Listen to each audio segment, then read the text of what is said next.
இறை இயேசுவில் பிரியமுள்ள மாதா தொலைக்காட்சியின் அனைத்து நிகழ்ச்சிகளையும் ஆவலோடு பார்த்து கொண்டிருக்கிற அன்பு நேயர்கள் அனைவருக்கும் இனிய இரவு வணக்கம். இந்த நாள் முழுவதும் இறைவனின் உடனிருப்பை நீங்கள் உணர்ந்து வாழ்ந்திருப்பீர்கள் என்று நம்புகிறேன். இன்றும் ஓர் அருமையான சிந்தனையைத்தான் நான் உங்களோடு பகிர்ந்து கொள்ள ஆசைப்படுகிறேன்.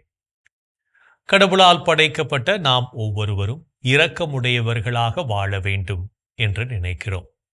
அதே சமயத்தில் மற்றவர்களும் நம்மை இரக்கத்துடன் பார்க்க வேண்டும் என்றும் எண்ணுவதுண்டு. அப்படி நினைப்பது தவறல்ல. ஆனால் அதுவே நமது வாடிக்கையாக அமைந்துவிடக்கூடாது. கடவுள் நம் அனைவருக்குமே தனிப்பட்ட திறமையை கொடுத்திருக்கிறார். அதனை கண்டுகொள்ள நாம் முயற்சி எடுக்காமல் மற்றவர்களின் உழைப்பில் நமது வாழ்க்கையை நடத்த வேண்டும் என்று நினைப்பது முற்றிலும் தவறு. மற்றவர்கள் நம்மை பார்த்து இரக்கப்படுவதாலோ இல்லை அனுதாபப்படுவதாலோ நமது வாழ்வு மாறிவிடும் என்று நினைப்பதை நிறுத்திக் கொள்வோம். அப்படி செய்வதால் நம்மால் எதுவும் செய்ய இயலாது என்ற தாழ்வு மனப்பான்மை நம்மில் அதிகமாகுமே தவிர குறைய வாய்ப்பில்லை. அதற்காக மற்றவர்களை பார்த்து இரக்கப்படக்கூடாது என்ற கருத்து இங்கு முன்வைக்கப்படவில்லை. மற்றவர்கள் வாழ்வில் துன்பப்படும் போது அவர்களை பார்த்து இரக்கப்பட வேண்டும். ஆனால் அதுவே அவர்களின் வளர்ச்சிக்கு தடைக்கல்லாக மாறிவிடக்கூடாது என்பதை புரிந்து கொள்வோம். உலகில் பிறப்பெடுக்கும் ஒவ்வொரு உயிரும் தன்னை பார்த்து எல்லோரும் வியக்க வேண்டும் என்றே விரும்புகிறது. ஆனால் இரக்கப்படுவதால் இயலாதவராய் ஆகிவிடுவதை நம்மில் யாருமே விரும்புவதில்லை என்பதுதான் உண்மை. எனவே மற்றவர்களை பார்த்து அனுதாபப்படுவதை தவிர்த்து அவர்களின் வளர்ச்சிக்கு உதவுவோம். தவழுகின்ற குழந்தை முதல் அடி எடுத்து வைக்கும் போது விழுந்து எழுந்தால்தான் நடக்க கற்றுக்கொள்ளும். விழும்போது அதை அனுதாபத்தால் அள்ளி எடுத்து ஐயோ என் குழந்தை விழுந்து விட்டதே என்று இடுப்பில் தூக்கி வைத்து கொண்டால் அது நடைபயில வாய்ப்பில்லை. இன்று எத்தனையோ பேர் தங்கள் உடல் உறுப்புகளை இழந்தாலும் தன்னிடம் இருப்பதை வைத்து சாதனைகள் நிகழ்த்தாமலா இருக்கிறார்கள். அவர்களின் வாழ்வு நமக்கு பாடம் கற்பிக்கவில்லையா? குழந்தைகளை தங்கள் மடியில் வைத்துக்கொண்டு அவர்களை காரணம் காட்டி தங்களின் வாழ்வாதாரத்தை சரி செய்யும் எத்தனையோ நபர்களை நாம் அன்றாடம் பார்க்கத்தான் செய்கிறோம். அவர்களுக்கு ஏதாவது வேலை வாய்ப்பை ஏற்படுத்தி கொடுத்து அதன் மூலமாக அவர்களின் தேவையை நிறைவு செய்தால் அது அவர்களுக்கு நாம் செய்யும் பெரிய உதவியாக இருக்கும். ஆனால் வேலை வாய்ப்பு தருகிறோம் என்று சொன்னாலும் கூட சிலர் அதற்கு ஒத்துழைப்பு கொடுக்காமல் இருந்தால் அவர்கள் எப்போதும் சோம்பேறிகளாக இருந்து கொண்டு தங்கள் வாழ்க்கையை நடத்த விரும்புகிறார்கள் என்றுதானே சொல்ல வேண்டும். இப்படிப்பட்டவர்களுக்கு நாம் உதவி செய்வதால் ஒரு பயனும் இல்லை. எனவே மற்றவர்களின் வளர்ச்சிக்கு தடையாக இல்லாதவாறு நமது உதவிகள் அமையுமாறு பார்த்து கொள்வோம். ஒரு காட்டில் புறா ஒன்று வசித்து வந்தது. ஒரு நாள் வேடன் ஒருவன் காட்டில் உள்ள பறவைகளை வேட்டையாட வந்தான். அப்போது பயந்து போன புறா ஒரு மரக்கிளையில் சென்று அமர்ந்தது. வேடன் புறாவை குறிபார்த்த போது மழை பெய்ய தொடங்கியது. வேடன் மழையில் நனைந்து நடுங்கிக் கொண்டிருந்தான். புறா வேடனின் நிலையை பார்த்து இரக்கம் கொண்டது. மழை நின்றதும் புறா தனது கூட்டிற்குள் இருந்த தீக்குச்சியை பயன்படுத்தி ஒரு தீயை மூட்டியது. வேடன் தீ அருகே சென்று தனது உடலை சூடாக்கிக் கொண்டான். புறாவின் இரக்கமான செயலை கண்டு வேடன் மிகவும் மனம் வருந்தினான். அவன் இனி எந்த உயிரினத்தையும் வேட்டையாட மாட்டேன் என்று சபதம் எடுத்தான். நாமும் நமது உதவி மற்றவர்களுக்கு தேவைப்படும் போது உதவி செய்வோம். இன்றைய தினத்தை எடுத்துக்கொள்வோம். இந்த நாள் முழுவதும் நாம் மற்றவர்களை பார்த்து அனுதாபப்பட்டு வாழ்ந்தோமா என்று யோசித்து பார்ப்போம். மேலும் இந்த நாளில் நமது செயல்பாடுகள் எப்படிப்பட்டதாக இருந்தது என்று நம்மையே நாம் கேட்டு பார்ப்போம்.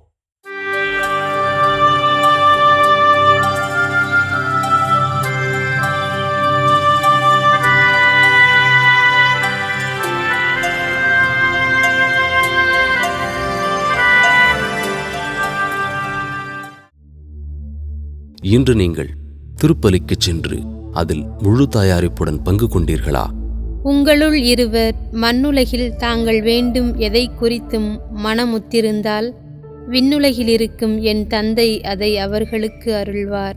ஏனெனில் 2 அல்லது 3 பேர் என் பெயரின் பொருட்டு எங்கே கூடியிருக்கின்றார்களோ அங்கே அவர்களிடையே நான் இருக்கிறேன் என உறுதியாக உங்களுக்குச் சொல்கிறேன்.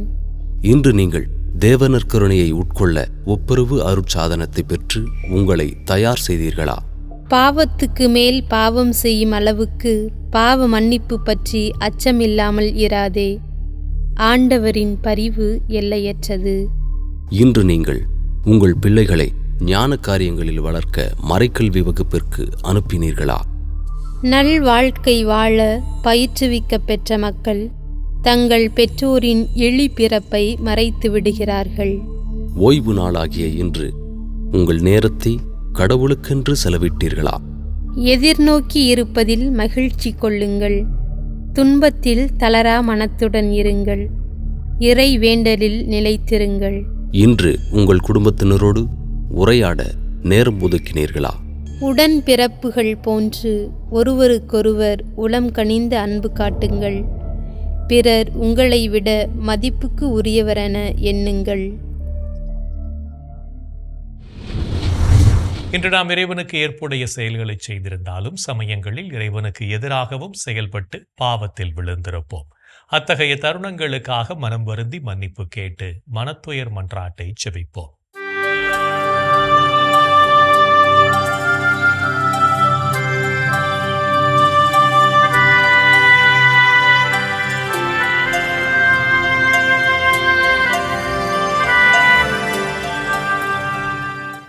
எல்லாம் வல்ல இறைவனிடமும் சகோதர சகோதரிகளே உங்களிடமும் நான் பாவி என ஏற்றுக்கொள்கிறேன். ஏனெனில் என் சிந்தனையாலும் சொல்லாலும் செயலாலும் கடமையில் தவறியதாலும் பாவங்கள் பல செய்தேன். என் பாவமே, என் பாவமே, என் பெரும் பாவமே. ஆகையால் எப்போதும் கன்னியான புனித மரியாவையும் வானதூதர் புனிதர் அனைவரையும் சகோதர சகோதரிகளே உங்களையும் நம் இறைவனாகிய ஆண்டவரிடம் எனக்காக வேண்டிக்கொள்ள மன்றாடுகிறேன். ஆமேன். மனத்துயர் மன்றாட்டை செபித்ததன் வழியாக இறைவனிடமிருந்து மன்னிப்பை பெற்றிருப்போம் என்ற நம்பிக்கையோடு இறை வேண்டலில் இணைவோம்.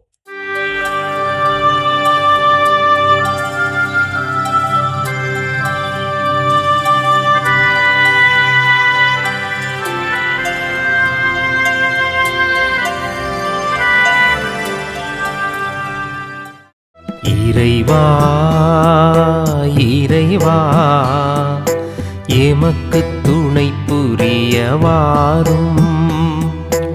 ஆண்டவரே எமக்கு துணை புரிய விரைந்து வாரும். தந்தைக்கும் மகனுக்கும் தூய ஆவியார்க்கும் மாட்சி உண்டாவதாக. தொடக்கத்தில் இருந்தது போல் இப்பொழுதும் எப்பொழுதும் என்றென்றும் இருப்பதாக.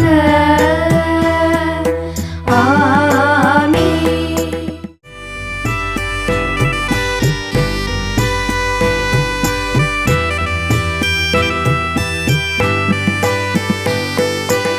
ஆண்டவர் தம் சிறகுகளால் உம்மை அரவணைப்பார். இரவின் திகிலுக்கு நீரஞ்ச மாட்டீ. இரவின் திகிலுக்கு நீரஞ்ச மாட்டீ. ஆண்டவர் தம் சிறகுகளால் உம்மை அரவணைப்பார். இரவின் திகிலுக்கு நீரஞ்ச மாட்டீர்.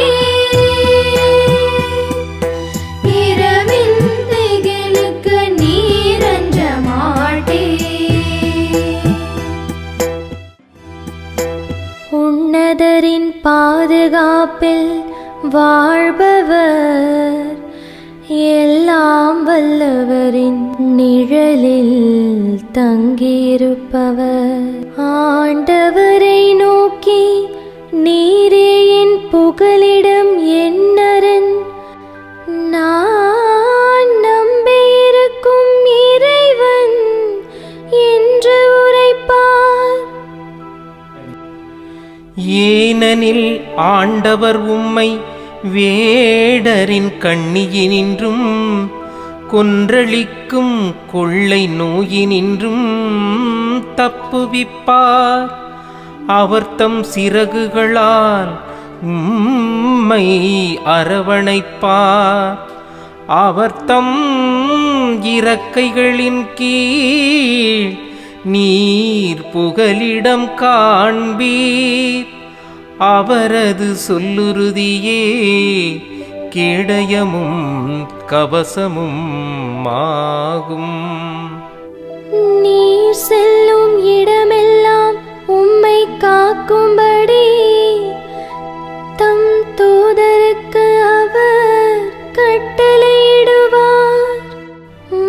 கால் கல்லின் மேல் மோதாதபடி தங்கள் கைகளில் அவர்கள் உம்மை தாங்கிக் கொள்வார்கள். சிங்கத்தின் மீதும் பாம்பின் மீதும் நீர் நடந்து செல்வீர். இளஞ்சிங்கத்தையும் விரியன் பாம்பையும் நீர் மிதித்து போடுவீர். அவர்கள் என் மீது அன்பு கூர்ந்ததால் அவர்களை விடுவிப்பேன். அவர்கள் என் பெயரை அறிந்துள்ளதால் அவர்களை பாதுகாப்பேன். அவர்கள் என்னை நோக்கி மன்றாடும்போது அவர்களுக்கு பதிலளிப்பேன். அவர்களது துன்பத்தில் அவர்களோடு இருப்பேன். அவர்களை தப்புவித்து பெருமைப்படுத்துவேன். நீடிய ஆயுளால் அவர்களுக்கு நிறைவளிப்பேன். என் மீட்பை அவர்களுக்கு வெளிப்படுத்துவேன். தந்தைக்கும் மகனுக்கும் தூய ஆவியார்க்கும் மாட்சி உண்டாவதாக. தொடக்கத்தில் இருந்தது போல் இப்பொழுதும் எப்பொழுதும் என்றென்றும் இருப்பதாக. ஆமென். ஆண்டவர் தம் சிறகுகளால் உம்மை அரவணைப்பார். இரவின் திகிலுக்கு நீரஞ்ச மாட்டீர். இரவின் திகிலுக்கு நீரஞ்ச மாட்டீர். ஆண்டவர் தம் சிறகுகளால் உம்மை அரவணைப்பார். இரவின் திகிலுக்கு நீர் அஞ்ச மாட்டீர். இரவின் திகிலுக்கு நீர் அஞ்ச மாட்டீர். இறைவனின் உடனிருப்பு இந்த இரவு பொழுதிலும் நம்மை பாதுகாத்து வழிநடத்தும் என்ற நம்பிக்கையை இறை வேண்டலின் வழியாக பெற்றுக்கொண்ட நாம் இப்போது நாளைய வாசகங்களுக்கு செவிமடுப்போம்.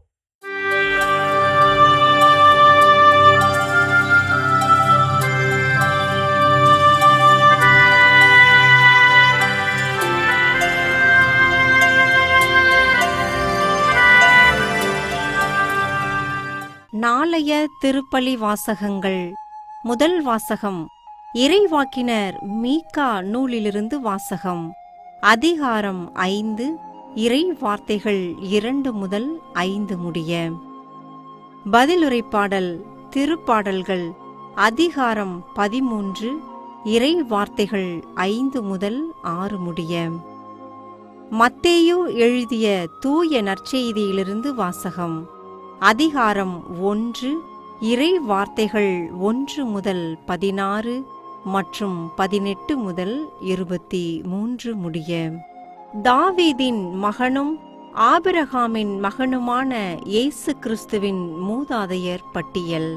ஆபிரகாமின் மகன் ஈசாக்கு, ஈசாக்கின் மகன் யாக்கோபு, யாக்கோபின் புதல்வர்கள் யூதாவும் அவர் சகோதரர்களும்.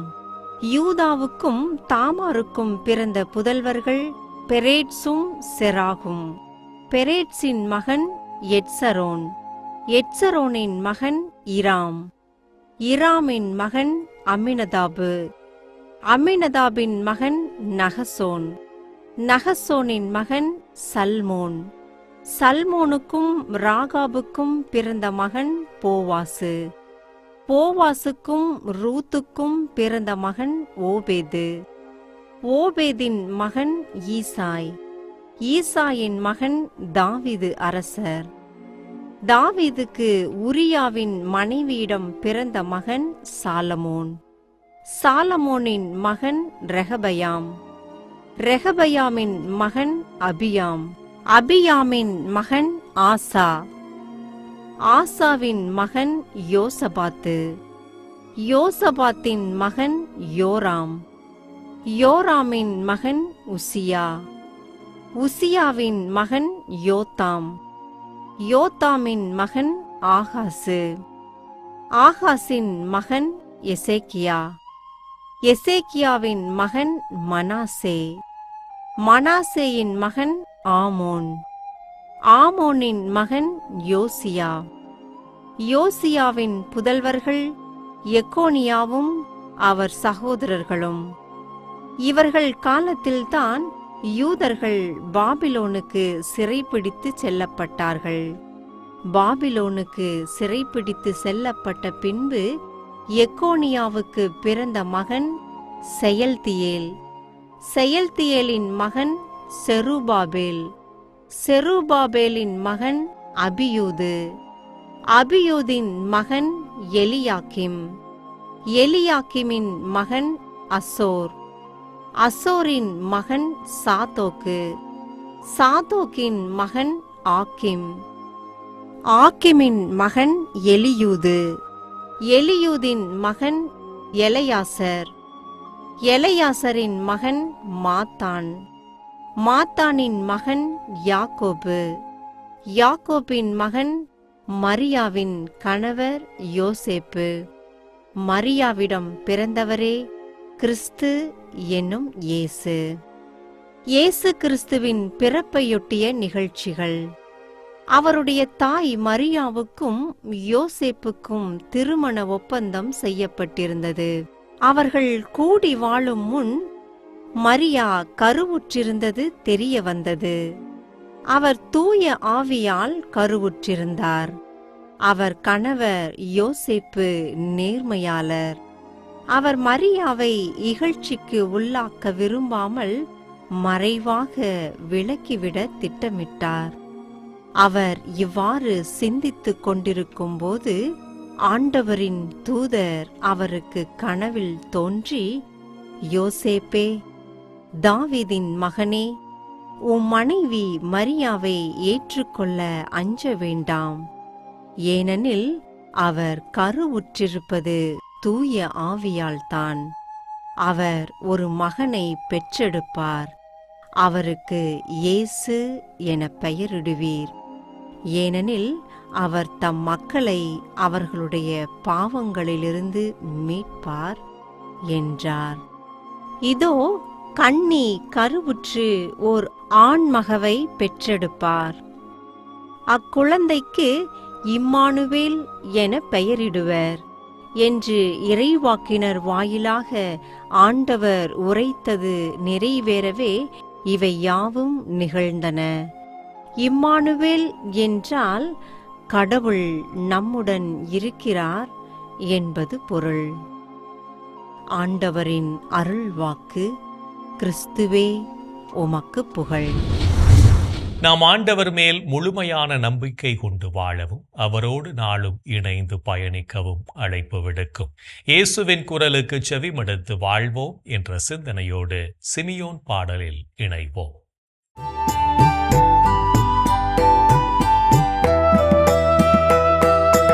ஆண்டவரே, நாங்கள் விழித்திருக்கும் போது எங்களை காத்தருளும்.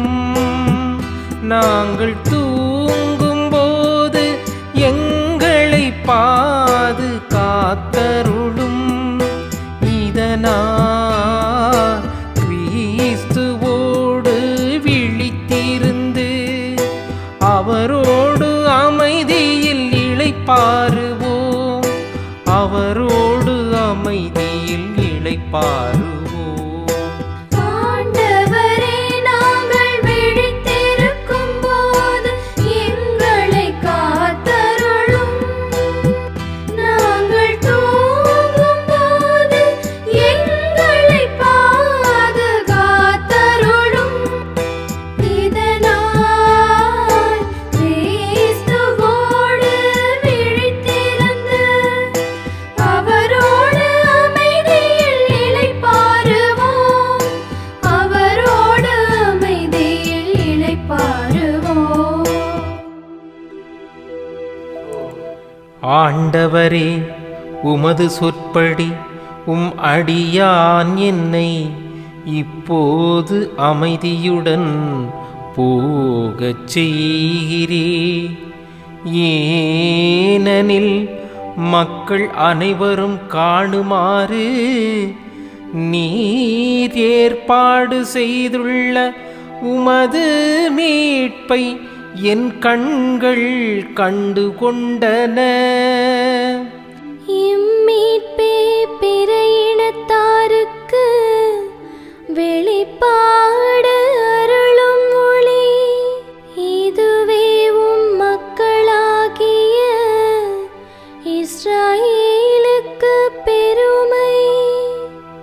தந்தைக்கும் மகனுக்கும் தூய ஆவியார்க்கும் மாட்சி உண்டாவதாக. தொடக்கத்தில் இருந்தது போல் இப்பொழுதும் எப்பொழுதும் என்றென்றும் இருப்பதாக. ஆமென். ஆண்டவரே, நாங்கள் விழித்திருக்கும் போது எங்களை காத்தருளும். நாங்கள் தூங்கும் போது எங்களை பாதுகாத்தருளும்.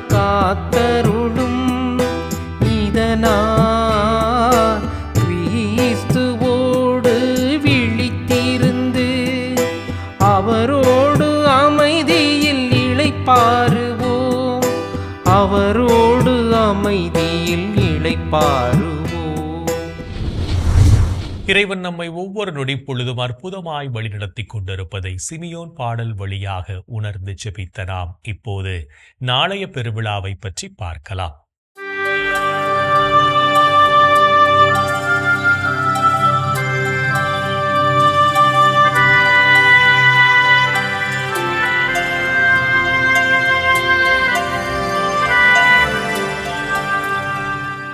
செப்டம்பர் 8 புனித கன்னிமரியா பிறப்பு. தாய் திருச்சபை இன்று புனித மரியன்னையின் பிறந்த நாள் திருவிழாவினை பெரும் மகிழ்ச்சியோடு கொண்டாடுகின்றது. மரியாவின் பிறப்பு பற்றி யாக்கோபின் முதல் நற்செய்தியில் காணப்படும் நற்செய்தியே திருச்சபையில் மரபாக இந்நாள் வரை நிலைத்திருக்கிறது. கலிலேயா நாட்டில் நாசரேத் என்னும் சிற்றூரில் வாழ்ந்த சுவக்கின் அன்னாள் தம்பதியினருக்கு பிறந்தார் மரியா. தன் பெற்றோரினால் 3வது வயதில் எருசலேம் ஆலயத்தில் அர்ப்பணிக்கப்பட்ட மரியா எபிரேய எழுத்துக்களை வாசிக்கவும் எழுதவும் கற்றுக்கொண்டார். விவிலியத்தின் பழைய ஏற்பாட்டு நூல்களை வாசித்து அவற்றை மனதில் இருத்தி சிந்தித்த மரியா தன் பெற்றோரிடம் இறைவார்த்தைகளின் பொருளினை அறிந்து கொண்டு விசுவசித்தார். பாடல்களை பாடுவதிலும் ஜெபிப்பதிலும் ஆர்வமோடு இருந்த மரியா ஆலயத்திற்கு தேவையான திரைச்சீலைகளை நெய்வதில் சிறந்து விளங்கினார். இவ்வுலகின் மீட்பிற்காக ஆண்டவர் இயேசுவினை தன் திருவயிற்றில் சுமந்து பெற்றெடுத்த புனித கன்னிமரியா இறைவனின் விருப்பம் நிறைவேற்றுவதற்காக தன்னையே தாழ்த்தினார். குழந்தை இயேசுவினை அன்போடு பெற்றெடுத்த புனித கன்னிமரியா அரசன் ஏரோதுவிடமிருந்து தன் மகன் இயேசுவை காப்பாற்ற சொல்லொண்ணா துயரங்களை அனுபவித்தார். உலக மக்களின் தாயாகவும் கிறிஸ்தவர்களின் சகாய அன்னையாகவும் விளங்குகின்ற புனித மரியன்னையின் பிறந்த தினத்தினை இந்திய கத்தோலிக்க ஆயர் பேரவை பெண் குழந்தைகளின் தினமாக கொண்டாட நமக்கு அழைப்பு விடுக்கிறது. புனித மரியன்னையின் பிறந்த நாளினை கொண்டாடுகின்ற நாம் பெண் குழந்தைகளை அன்பு செய்து அவர்கள் சமூகத்தில் சிறந்து விளங்குவதற்கு உதவிகள் செய்வோம். நாளைய பெருவிழாவை பற்றி தெரிந்து கொண்ட நாம் நாளைய தினம் குறைந்தது 30 நிமிடமாவது ஆண்டவரின் பாதத்தில் அமர்ந்து ஜெபிப்போம். என் அன்பு சகோதர சகோதரிகளே, கடவுளின் கருணை எண்ணி பார்த்து அவரை போற்றி புகழ்ந்து அவரை ஆராதிப்போம். இன்றைய நாளில் எத்தனை விதமான நன்மைகளை கடவுள் நமக்கு செய்திருக்கிறார். அவரை புகழ்வோம், அவருக்கு ஆராதனை செய்வோம். அன்பர்களே, இன்றைய தினத்திலே புலம்பெயர்ந்து வாழ்கின்ற நம் சகோதர சகோதரிகளுக்காய் நாம் உருக்கத்தோடு ஜெபிப்போம். எங்கள் அன்பே உருவான இயேசு ஆண்டவரே, இதோ புலம்பெயர்ந்து வாழ்கின்ற என் சகோதரனை சகோதரி எண்ணி பார்க்கிறோம். தாய் நாட்டை விட்டு, தாய் மண்ணை விட்டு பலவிதமான காரணங்களுக்காக வாழ்க்கையை தேடி, வளங்களை தேடி, உறவுகளை தேடி, ஏன் விடுதலையை தேடி வாழ்ந்து கொண்டிருக்கின்ற எம் புலம்பெயர்ந்த தமிழ் இனத்திற்காக, எம் சகோதரனுக்காக, சகோதரிகளுக்காக ஜெபிக்கிறோம். ஆண்டவரே, எகிப்து மண்ணிலே அடிமைகளாய் கிடந்த உம் மக்களை நீர் தேடி சென்று அவர்களுக்கு விடுதலையை நீர் கொடுத்தீரே. ஆம் ஆண்டவரே, எம் சகோதரனுக்காக, சகோதரிக்காக, தன் தாய் நாட்டை இழந்து வாழ்கின்ற இவர்களுக்காய் நீர் விடுதலையை நீர் பெற்றுத்தர வேண்டும் என்று உம்மை கெஞ்சி கேட்கிறோம். அவர்களை ஆசீர்வதித்தருளும். அவர்கள் வாழ்கின்ற நாட்டிலே, அந்த பகுதியில் இருக்கின்ற அந்த நாட்டை சார்ந்த ஒவ்வொருவரையும் நீர் ஆசீர்வதியும். இந்த பிள்ளைகளுக்கு நீர் ஆதரவாய் இரும். நீர் இந்த பிள்ளைகளை ஒவ்வொரு நாளும் ஆதரிக்க வேண்டும் என்று சொல்லி உம்மை கெஞ்சி கேட்கிறோம். எங்கள் அன்பு அன்னையே, புலம்பெயர்ந்து வாழ்கின்ற என் சகோதர சகோதரிகளுக்காய் பரிந்து பேசும்படியாய் உம்மை கெஞ்சி கேட்கிறோம். அம்மா, இந்த ஜெபங்களை எல்லாம் எங்கள் ஆண்டவராகிய இயேசுவே உமது வல்லமையான திருநாமத்தின் வழியாய் உம்மை கெஞ்சி மன்றாடுகிறோம். ஆமென். என்று வாழும் உயிருள்ள இறைவன், தந்தை, மகன், தூய ஆவியார் நாம் அனைவரையும் நிறைவாக ஆசீர்வதிப்பாராக. ஆமென். இந்த ஜெபத்தின் வழியாக இறை அருளும் ஆசியும் நம்மீது நிறைவாக பொழியப்பட்டிருப்பதை உணர்ந்திருப்போம். இறை ஆற்றலும் வல்லமையும் என்றும் நம்மில் தங்கும். அன்னை மரியாவும் நமக்கு உதவிகள் செய்வார் என்ற நம்பிக்கையோடு அவரின் துணை வேண்டி இந்த நிகழ்வை நிறைவு செய்யலாம். Good night.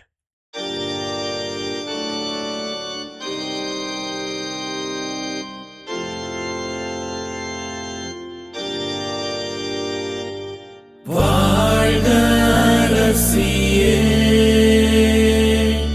தயை மிகு அன்னையே, வாழ்வே இனிமையே, தஞ்சமே வாழ்க. தாயகம் இழந்த ஏவாயின் மக்கள் தாயே என்றும் கூவி அழைத்தோம். கண்ணீர் கனவாய் நின்றும்மை நோக்கி கதறியே அழுதோம், பெருமூச்சறிந்தோம். ஆதலால் ஏமக்காய் பரிந்துரைப்பவரே, அன்புடன் எம்மை கடைக்கண் பாரே. திருவயிற்றின் கனியாம்